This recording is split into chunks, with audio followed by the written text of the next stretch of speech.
Queen Amara was incredibly strategic with her plans. She didn't give the king a chance to argue, question, or even catch his breath. The moment she finished telling him her shocking proposal, she locked the door behind her, left the compound, got into her car, and drove straight back to the palace. Inside the locked room, King Ez stood in utter shock. His chest tightened, and his pride trembled. How could a whole king be ordered to sleep with a housemaid? The shame alone made his skin burn. He recognized Oji. Of course he did. She was beautiful, humble, and well-behaved. But he had never, ever seen her in a romantic way. Sleeping with her felt beneath him. It felt wrong, strange, and deeply unsettling. And yet, it was his own wife who had asked him to do it. He cleared his throat nervously and spoke to the closed door. I don't think I can do what my wife is asking. It's an abomination for a king to sleep with a woman he has not married. Please, open the door and let me go. I know I need a child, but I'm not this desperate. I don't want to bring shame on my name or my kingdom. But before he could even take a step, Oji quietly began to remove her clothes. The king's eyes widened in disbelief. Oji was just 25 years old.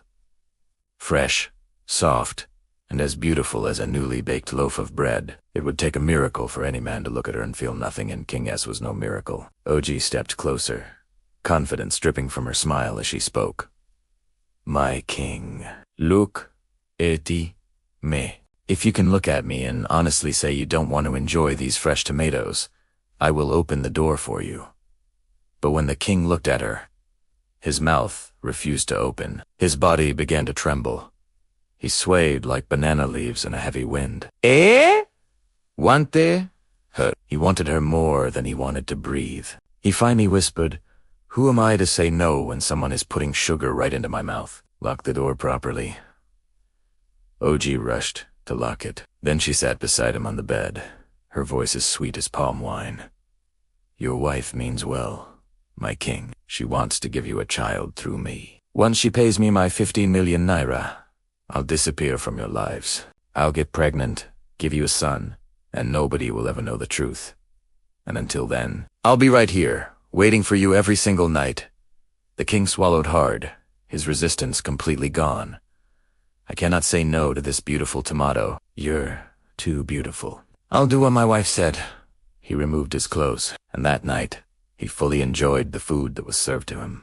Afterwards, still breathing fast, he whispered to her, you are so good.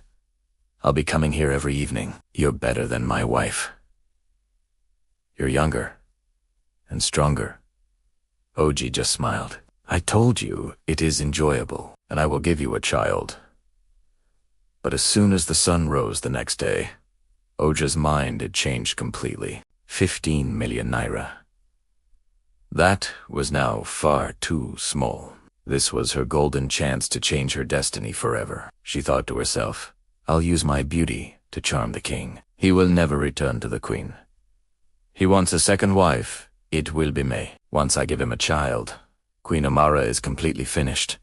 But she didn't want to wait for a pregnancy to secure her position. She needed him to fall in love with her immediately. So, she prepared a special breakfast for the king, fed him sweetly with her own hands, and watched him drive back to the palace with a satisfied smile. Then, Oji set out on a very different kind of journey. She arrived at the shrine of a powerful native doctor, one who had been recommended by a friend. She didn't waste any time. I need a strong love portion, she demanded. I don't want the king to ever leave me. The native doctor mixed a thick, dark charm inside a wooden bowl, whispering ancient incantations. He handed it to her and said, when you reach home, bathe with this powder. Then, use it to wash your pot of honey. Every night, before he touches you, sprinkle a little of the powder there. If you do this well, he will stick to you like superglue. If you ask for money, he will give you. If you ask him to abandon his wife and marry you, he will do it without question. Oja's eyes sparkled with triumph. Her plan was now complete. That evening was the night of no return. Oji bathed with the magical charm. She washed her pot of honey with it. She sprinkled the powder, cleaned the room, and prepared everything, setting her trap perfectly. Her phone rang. It was the king. I'm on my way. he said. She smiled like a hunter who knows her prey is near. 1 hour later, the king entered the mansion, looking eager. "I've been waiting for you," OG said softly. "I've taken my bath. I'm ready." The king loosened his clothes immediately. "I'm sorry I'm late," he said, his voice filled with anticipation. "I've been thinking about last night all day. I couldn't risk missing today." OJ lay down gently on the bed, her mind racing. She thought, he has no idea that I'm about to trap him forever. After tonight, he belongs to me. The door closed, and fate took another dangerous step toward the fire. Watch out for episode 4 to see what happens next. Thanks for watching, and don't forget to subscribe for more.